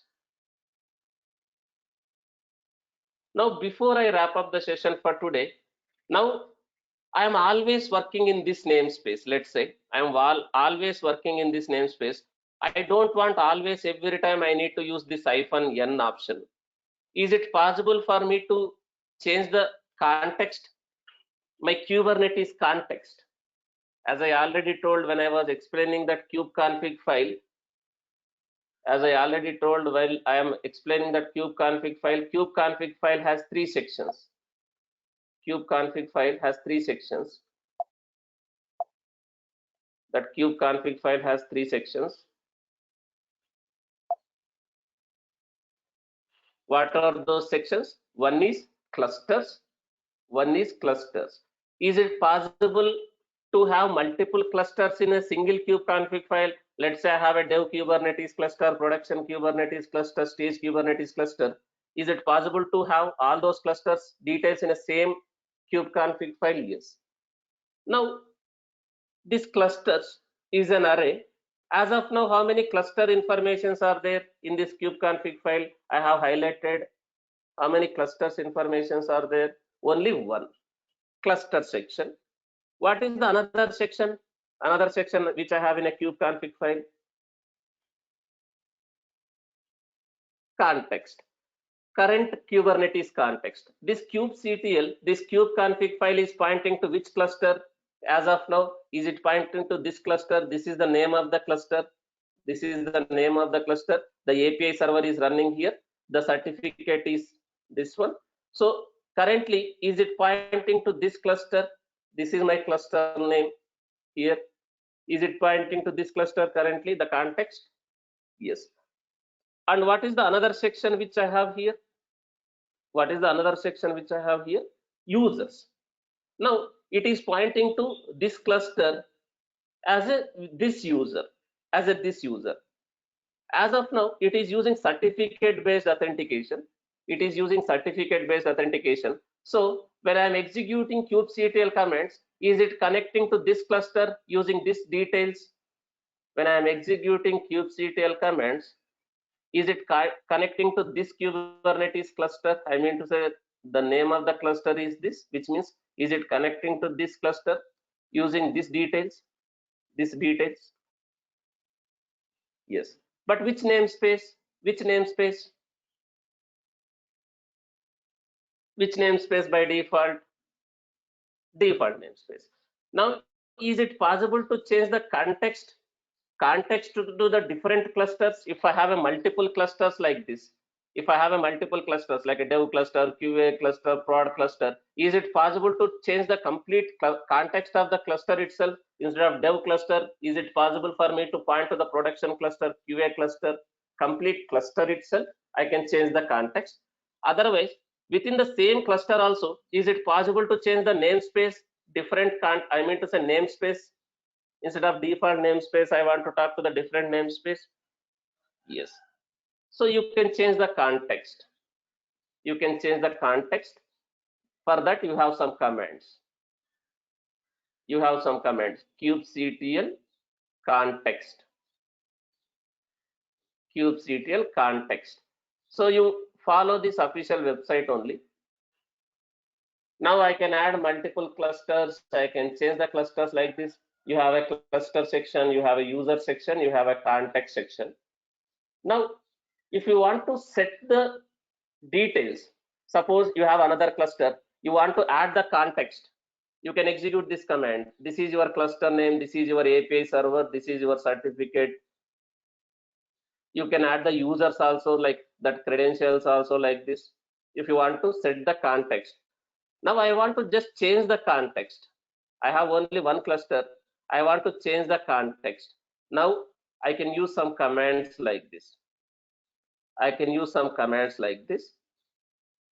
kubectl config commands. Now if you see, I want to see something like this. kubectl config view. Is it showing at high level? Is it showing high level how many clusters you have? Users information at high level without in detail context details it is showing when I'm executing kubectl config view. Now I want to change the context to a different cluster altogether.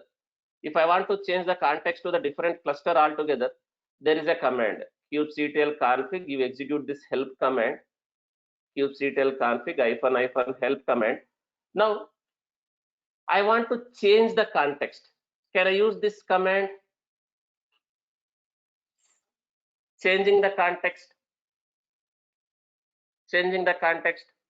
-set context. kubectl config this one set context -. You need help again. You can execute this -help command for this sub command. So when I am using the context, now if I have a multiple clusters, if I have a multiple clusters in my kubeconfig file like this, if I have a multiple clusters, now if I want to point, can I set something like this? This is your cluster like a dev kubernetes cluster. You have multiple entries like this. You have multiple clusters like this. You want to completely change to the different cluster. Now this is just one name. Now with this name I have another entry that is pointing to dev cluster. Can I execute something like this? Your kubectl will point to that cluster. Now I have only one cluster. Now I'll not change the cluster level. Within same cluster, within the current context, I am using this option -current -current. That in the current context, can I set the namespace? Now I am within the current context. I am just switching the namespace, kind of setting the namespace. Can I set something like this? -namespace equals to test_ns in the current Kubernetes cluster only. In the current context only, I'm just changing the namespace. Now I executed like this. Now if you see that config view, within that cluster, now is it pointing to this namespace by default? Now within that current cluster, is it pointing to this namespace by default? Now when I execute any kubectl commands, when I'm executing any kubectl commands, is it pointing to this cluster, to this namespace now? Is it pointing to this cluster? This is this one to this namespace. Now, without mentioning -n also, if I execute, am I able to see that whatever is there in that test namespace now? Now, when I execute kubectl apply also, when I execute kubectl apply also without mentioning the namespace name, in which namespace now that objects will create? Kubectl apply kubectl create, without mentioning the namespace, it will create in a test ns. Now, can I change the context of my Kubernetes cluster using this kubectl set context altogether a different cluster, or in the current cluster different namespace? Now, if I want to change it back to default, can I execute something like this? Different namespace like this default. Again, I can change. Now, is it pointing to default namespace now? Because I again change the context. Now, this way, can I change the context of my kubectl to a different cluster, different namespaces within the cluster also? If you are working in a real project, do you have a multiple Kubernetes clusters like a dev cluster, prod cluster, QA cluster, and different namespaces? So does these commands will be helpful to change the context in the current cluster, different namespace, altogether a different cluster? Is everyone clear what is this kubectl context? What do you mean by this kubectl context? What are the entries you have in the kubeconfig file? But let's say if I have altogether a different config files also. If I have a different config files, while executing a kubectl command, can I use one option? --- that config file. While executing a kubectl command, I can use this option. While executing this kubectl commands, I can use one option like --- Let me tell you, kubectl get --- help command. Let me show you. There is one option. You can pass that config. You can pass that config also, config file also as an option. So you can use kubectl something like this, --- something like this. You can use kubectl get pods --- Let's say I have a different kubeconfig files, each environment also. Can I use something like this? Suppose this is my dev kubeconfig file.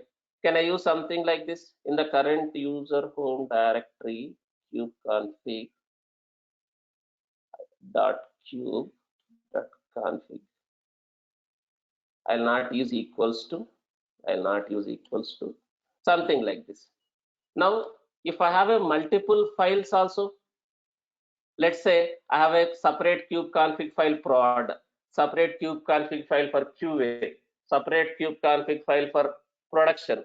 That way also, can I use this option? Can I point to kubeconfig file for prod, kubeconfig file to stage, dev, like this, using this option? But if I don't want to do like this, in single kubeconfig file, can I have a multiple cluster details, and can I change the context using that kubectl set context option also if required? Guys, is everyone clear how to connect to the multiple Kubernetes clusters? If you have a multiple Kubernetes clusters like a dev, QA, production with a different config files, you can use this option --- Let's say you have another config like a dev, if you have, but as of now I don't have that config file like this.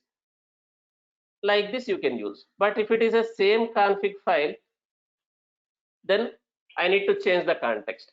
If I am not passing this one, what is the default config file, in which location it will expect that config file, that kubectl will expect in which location? What is the default config file? In the user home directory, in the .cube folder. What should be the file name it will expect? .cube config. Is everyone clear how to change the context if I have a multiple Kubernetes clusters, how to work? This is also very, very important. That's it for today, guys. That's it for today. Try to practice whatever has been discussed today. Tomorrow, I'll continue with one more important concept called resource quotas. I will discuss tomorrow this resource quota, which we supposed to discuss when I am discussing namespace. Now I will discuss this resource quota and limit range, and also very important concept called network policies. Network policies in Kubernetes. This one I'll continue tomorrow. Okay. Thank you guys. That's it for today. I'll continue tomorrow.